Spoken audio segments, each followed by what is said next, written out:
Elementary music teacher friend, you love what you do, but you might feel unappreciated and, in fact, unseen some days. You may even feel like you're on a music teacher island and just want to connect with other music teachers who can relate to both your struggles and wins when it comes to teaching elementary music. I get you and understand completely the feelings you're having. That's why each and every week, the Elementary Music Teacher Podcast will provide you with solo and guest episodes that will help you realize you're not alone in your music teaching journey. Throughout each episode, my goal is for you to be able to walk away with actionable steps and ideas to help you feel like you're ready to take on the new week with whatever challenges may be thrown your way. Hi, I'm your host, Jessica Peresta, and I'm so glad you're here. Whether you're at home, in your car, in the shower, or wherever else you're listening, grab your cup of coffee or whatever other beverage is nearby and listen in to the Elementary Music Teacher Podcast.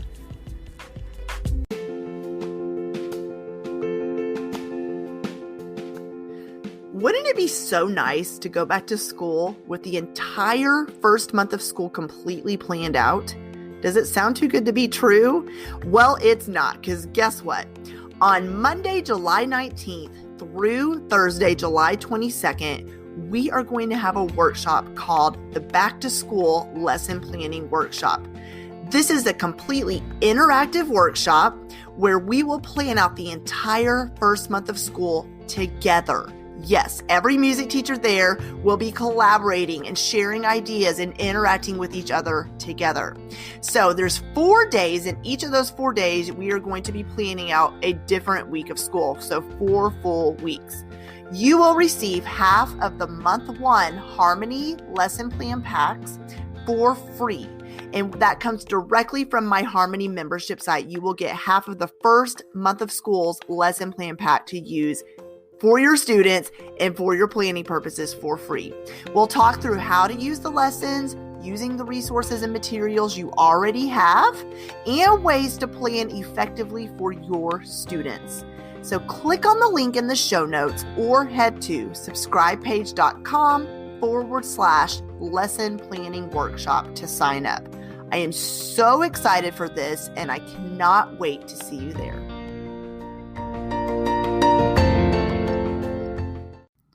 Hey friends, I'm so excited to have you back today. Today's episode is going to be about planning out the first month of school. Yes, you heard me right.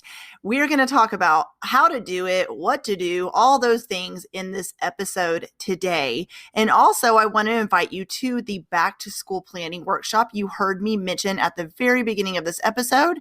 And you can go to subscribepage.com/lesson planning workshop, or the link to join will be in the show notes.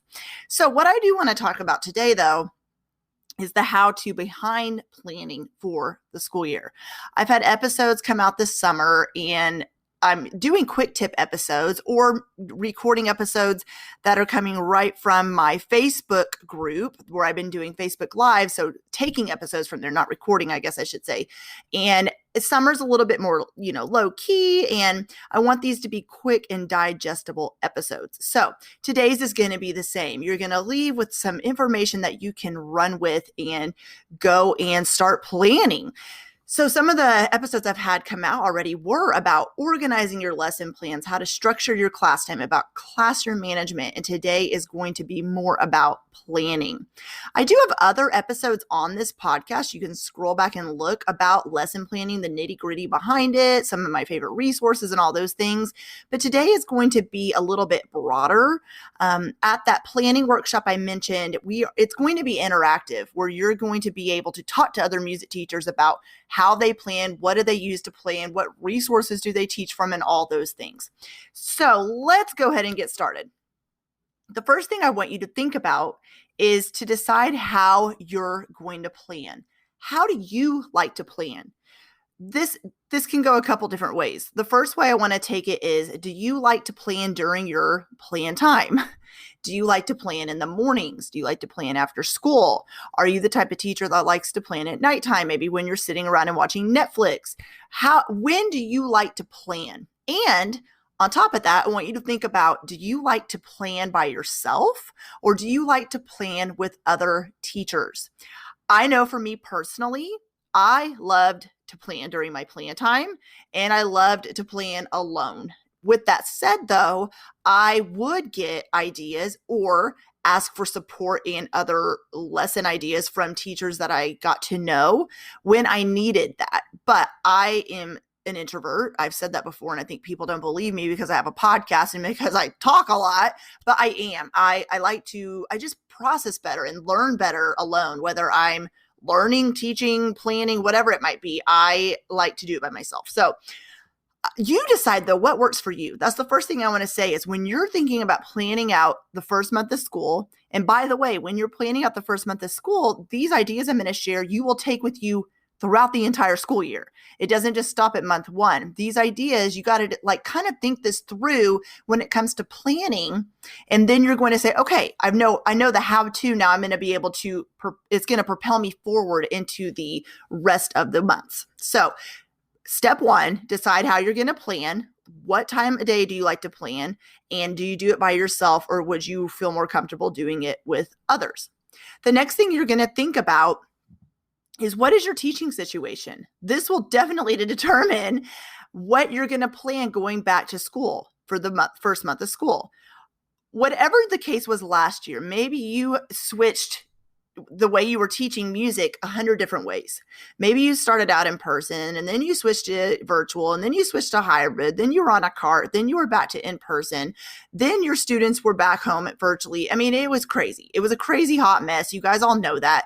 I'm not going to have another episode about COVID. I don't even like saying that word. It's like, but you have to think back to like, what did you plan last year? How did you plan last year? Then I want you to also think about the year before that. Let's go all the way back to 2019. And maybe you're like, I wasn't teaching then. That's okay. That's okay. But for those of you who were teaching in 2019, think back, if you can think back that far, because I know COVID felt like 20 years in one. And what ways did you plan then? When you were fully in person, how did you plan best? Then let's go back to 2020. How did you plan last year for your various teaching situations? Then you're going to think about going into this coming school year. How are you going to teach music? Maybe you've already been told. Maybe you've heard rumors about what it'll look like for you. Maybe you're just not sure yet. But that's the next step, is to think about what your teaching situation is going to look like this coming school year. And that'll help you when it comes to making decisions about planning lessons for your students. As you're very well aware, the way you plan for your students for in-person learning does not look the same when they're on a computer screen or when you're rolling a cart down the hallway. So that will definitely determine how you're going to plan. So know your teaching situation is step 2. So we've talked about know how you like to plan, when you like to plan, and then know your teaching situation. Next, how long do you see your students and how often? When it comes to planning, this definitely determines how much you'll be planning per class period. If you see your students twice a week, you'll be able to plan a little bit more than a teacher who sees their students once a week for 30 minutes. So you knowing how long you see your students and how often you see them will definitely tie into planning for this coming school year, particularly month 1, which is what we're talking about today. The next part to think about is what did work last year? We've talked about, all year long, not just on my podcast or in my Facebook groups or in my Harmony membership, but we've talked in a lot of different areas online, social media, in person, online, different workshops, wherever it might be, about all the negatives around teaching last school year. You all know it. I don't need to repeat it. I even did some episodes during COVID to help propel you forward. But I want you to think about what did work. What did work for insert your teaching situation? Were there new ways of using technology you got to use that you've never really gotten to use before? Were there new ways of connecting with your students and forming relationships? So think about what worked and think about what could you adjust when it comes to planning. Maybe that adjusting has to do with the fact that your teaching situation is shifting back to in person, like I said. And so things you did plan last school year, you're like, all right, I do need to go back to 2 years ago to how did I plan? What did I plan for my students when I was fully in person? And you're going to need to adjust your plans again accordingly. So look at what worked last school year and look at what do you need to adjust in order to move forward. So some practical ways to plan. We're going to get into that now. The first thing I want to talk about is to outline the class time and how you'll structure what you do with your students each time they come in. If you know, for example, a fourth grade class or fourth grade classes will come to you from 9:15 to 10 o'clock. Every day, you'll be seeing a different fourth grade class from that time period, 9:15 to 10. Okay, so you see that on your schedule. You're going to say, all right, I would suggest to you to plan out for every one of those minutes that you see the kids. When I did that, it helped me tremendously because I was a stickler at first, and then I was able to not plan so like intensely, but it helped me to know, what am I going to do when they come in to when they leave? Did I follow it by the second or by the minute? No, of course not. But I was kind of like, all right, from 9:15-ish to 9:25-ish, my students will be doing this. Sometimes it went to 9:30. Sometimes that time slot went to 9:40. Sometimes some of this stuff on the schedule didn't happen. But I like to have a little bit of an outline of the class time and kind of structuring what I'm doing with my students each time they're coming into the music room. So when you're looking at planning for the first month of school, the very first thing to do after you think about all your teaching situation, how do you like to plan, all those things, is to look at your schedule and to look at month one of school before you even start looking at your resources and lesson plans, okay? I want you to look at your class period, the class time, and how are you going to outline it? What are you going to do with your students and how are you going to structure the class time? Because that is what's going to inform and help you when it comes to planning out your lessons. Maybe it's a warm up. Maybe you're after the warm up, you're doing some kind of body percussion or vocal warm up. Maybe then you're doing review. You're reviewing an activity or song that the kiddos learned the time before that you saw them. Maybe then after you review that song, you're going to add something to that song. Then you're going to maybe add technology. Maybe that's a class period you're doing technology.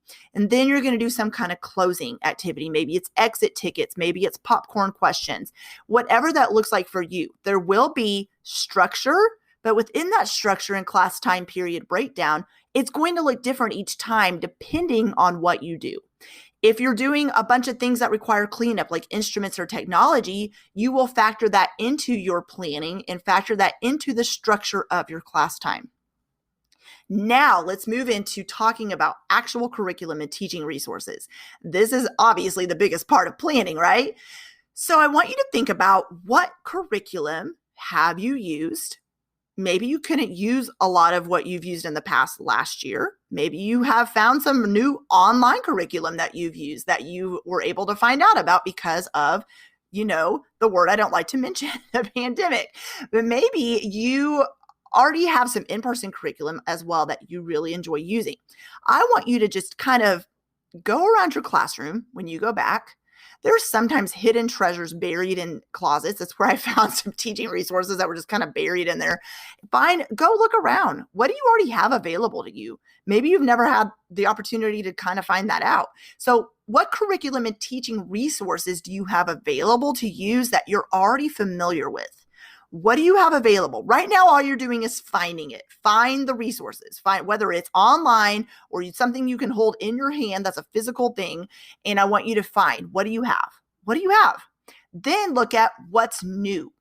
You have already, or you're going to, go to professional development opportunities this summer. A lot, especially the in-person workshops, if and when they come back, there are always resources being sold in the lobby that you can walk around and buy and look through. So maybe you're going to be buying some new resources. Maybe you're scouring the interwebs and looking for new resources as we speak. If so, great. So you're going to have your resources you already have available and your curriculum, and then you're going to also look at your new things you have, okay? So after you've done that, the next step is you're looking at the resources you have so you know what to pull from. When it comes to month one, what you're going to do is you're going to kind of look through there and you're going to determine, what do I want my students to know the first month of school? Name games, get to know you activities, steady beat. Look at a curriculum map, whatever curriculum map you follow. And then we've talked about this in previous episodes, so go back and listen. And then you're going to know what you're going to teach month one. Then you're going to be able to find those activities in those resources to use. Remember to not overwhelm your students. It's not about how many resources you use, but about just starting somewhere. Just start somewhere. If you want to use one resource, one online curriculum, one whatever you have, that's fine. The main goal is to teach your students music, not to be overwhelmed with keeping up, because if you're overwhelmed, I promise it's going to overwhelm your students. They don't care how many resources you're pulling from, I promise. Every year, you can add more into what you're doing. Just because you're starting somewhere, maybe you're starting small, doesn't mean you can't add on to that in the next years of teaching. So take time to look through right now, as you're listening to this, tomorrow, whenever it is, take time to look through one resource. Maybe it's overwhelming to look through all the resources you have, new and old, but take the time to look through one resource. Say, I'm going to find these activities for month one of school, specifically looking at week 1, 2, 3, and 4. That's your focus right now, is to really find what activities, lessons, songs you're going to be doing with your students. That, and then you're going to maybe make a list. Goes back to the lesson planning, organizing your lesson plans episode I did. Make a list, have a running list of different topics and songs and activities you can use to teach concepts and objectives. My words are blurring together. I'm sorry about that. So now what I want you to do is you are going to continue thinking about classroom management, because classroom management is not just about rules and procedures. It is about tying in what you want your students to do, having procedures in place, keeping class time moving, and connecting with your students. So remembering, as you're planning for the first month of school, a big part of the first month of school is forming relationships, is going over procedures, is reinforcing classroom management. It does not always have to be in a sit down and go over the rules format.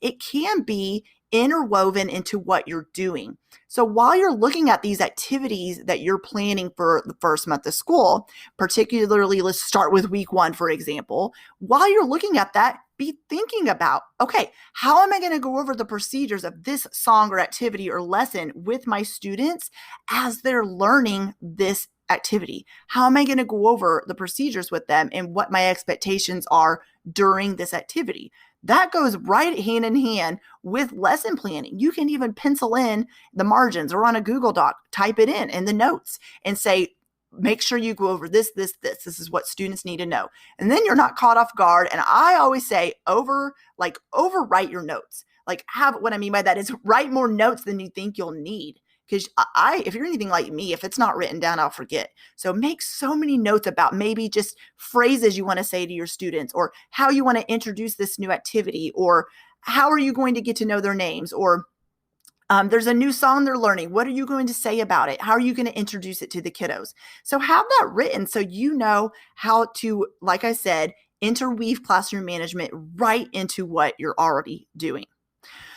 When you are looking through your resources, you're going to make sure that going back to knowing your students, you need to know what is relatable to them. What kind of music are they going to want to learn? How are you going to impact them and get their attention from day one to make them excited about coming back to the music room over and over and over again? How are you going to do that? What technology are you going to tie into your plans? This goes back to what I said earlier about if you are tying technology into your lesson plans, maybe you're not doing it every week, maybe you are doing it every week, but knowing when you're planning for technology, A, your students know what your expectations are, and B, you allot time in order for the students to get to the technology they need to start an activity, to finish an activity correctly. And then what I want you to do after you're planning, I want you to share with other teachers. Maybe you're in an online community. Maybe you're in my free Facebook group, the elementary music teacher community, other Facebook groups, Instagram, Twitter, wherever you like to hang out. I want you to just start asking around. you're going to start seeing some back to school posts about how teachers are planning for back to school. So share. How are you planning? Share with other teachers, because sharing is caring, as we tell our kids. The more you share, the more you're going to get feedback. The more you ask questions, the more you're going to get answers. It is all about community. Even if you're one of those teachers that likes to plan by yourself, still get feedback about your plans and say, hey, I'm planning this. What do you do with this activity? How do you do this with your students? And get ideas like that. You're going to get so many ideas and so much support by just asking others what they do with their students. So after you've planned week 1, this is exactly the way you're going to plan 2, 3, and 4, and then all the way tying right into the rest of the school year. You are going to do a great job this school year. I cannot wait to see what this year entails and what it holds for you. And come to that workshop, because we touched a little bit about what to do, but we're going to actually plan together. At the planning workshop, we're going to plan together, and you're going to get to talk to other music teachers, just like I just mentioned. When I said share what songs and activities you're going to be doing, you'll be able to actually do that at this workshop. It's an interactive workshop. So I would love to see you there, and you guys have an amazing week, and I will be back with another episode next week. Well, hey there. Thank you so much for listening into the Elementary Music Teacher podcast. There is an exclusive Facebook group just for listeners of this podcast and any elementary music teacher called the Elementary Music Teacher Community Facebook group. Come on over and join us there, where we have conversations around the podcast episodes and encourage each other each and every week. And also head to my website, thedomesticmusician.com. I have some free resources there that you can download to help you gain traction in your classroom today, as well as the blog and the membership site and all kinds of other goodies to help you keep going in your music teaching journey. I cannot wait to keep connecting with you and encouraging you and spurring you on in your journey of teaching elementary music. Hang in there, have an amazing week, and I will see you soon.